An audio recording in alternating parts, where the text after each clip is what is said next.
Thank you, everyone, for your patience. We are now joined by Canada Head Coach Bev Priestman. Again, if you do have a question, please use the raise hand feature, and we will call on you individually. We'll start with Jonathan Tennell. Thanks. Can you hear me? Yeah. Start, Jonathan. Thank you. Bevis, you gave Evelyn Van her first cap tonight, and I'm wondering what you've seen so far from her in camp and what you saw from her tonight.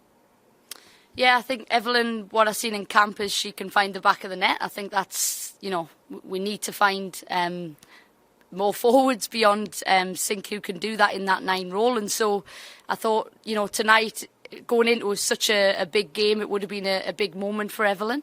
I think she worked hard in the game, did everything for the team, which is first and foremost what we'd ask of her. And I think, moving forward, there's more to see from Evelyn for sure. I can follow up real quick. She hadn't always been through all of the Canadian youth tracks and programs as such. Is that one example, perhaps, of a few coming here of expanding the scouting a little here and bringing in more players who weren't necessarily in that track sport? Yeah, I think to be fair, Evelyn's been tracked, even before my time, and has made her path, professionally. So I think any player doing that and being brave and getting out their comfort zone to go to another country and play professionally week in, week out will always be given an opportunity should they perform, which Evelyn has. So, it is a story for this in the sense of players who go off and perform well week in, week out. That deserves a call-up. Thank you.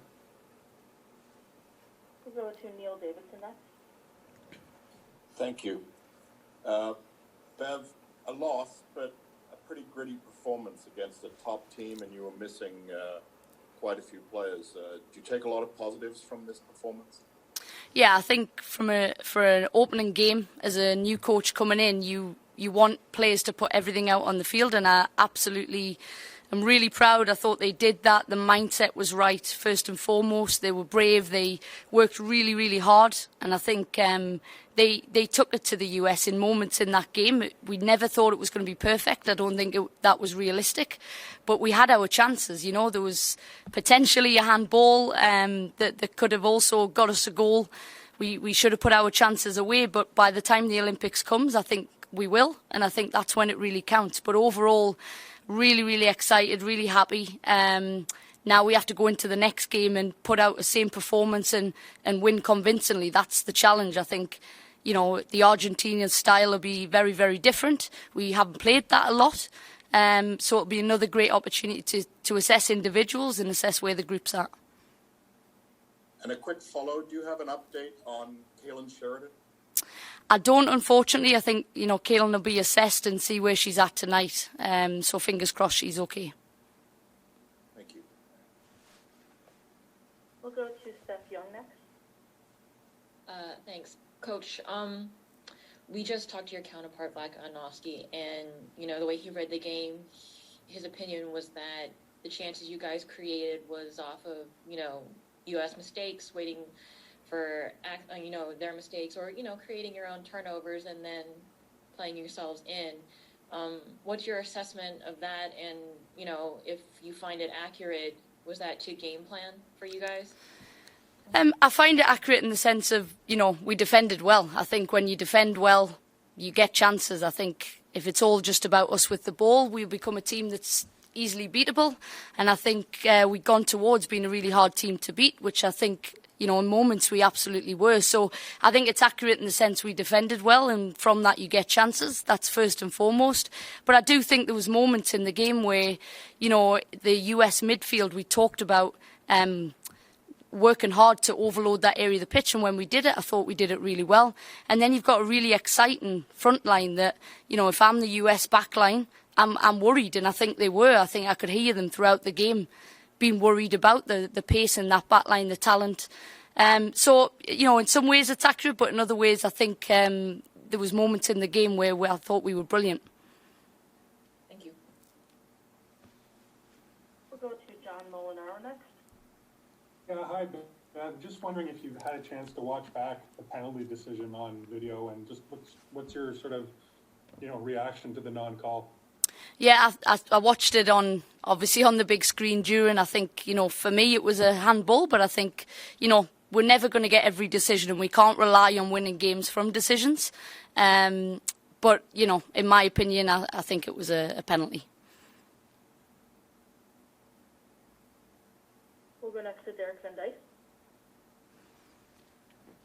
Hi, Bev. I know it's always difficult for a coach to, when you have young players, to kind of get them into the squad and at the expense of a veteran player, I guess.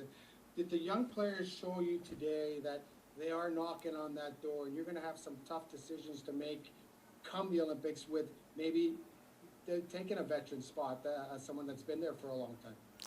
Yeah, I think what you want is you want a hungry, competitive squad, and I think when you've got young players, older players performing, that's the recipe for success, because everyone's going to push each other. I think the reality is to go back to back in Olympic Games, you have to manage, you know, everyone's legs, whether they're a veteran or a young player. And I think, you know, if you look at an example of Sophie's job was to come into a game when we absolutely needed that experience. And I thought, you know, Sophie did that. So absolutely, I think we've got some young talents and a bright future who are absolutely knocking. And I think that's it. Like, performance gets you in a squad, and I think, on a pitch for a starting lineup spot. So I think, you know, that gives hope to anyone within the squad that, you know, you train well, you work hard, then you'll get in the team. Thanks, Bev. We'll go two more. We'll go to Harjeet Johal. Hi, Bev. Before the game, you talked about not having Kavishu Buchanan as not having a Sinclair out there. Your two center backs were really composed out there. Can you kind of speak about how well they played? I know they've not been a tandem back there for a lot of games. Thank you. Yeah, I thought they were outstanding. I think particularly Vanessa. I thought Vanessa had an unbelievable performance.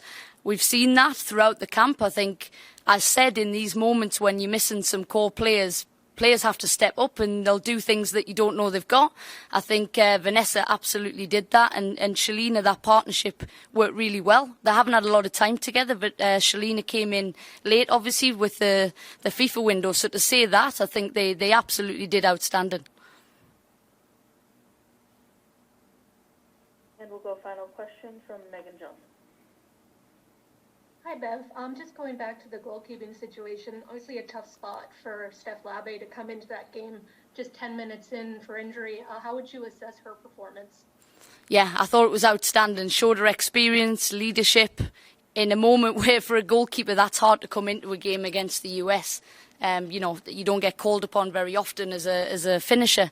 So I thought she was absolutely outstanding, led from the back well, and made some great saves. So yeah, really positive performance.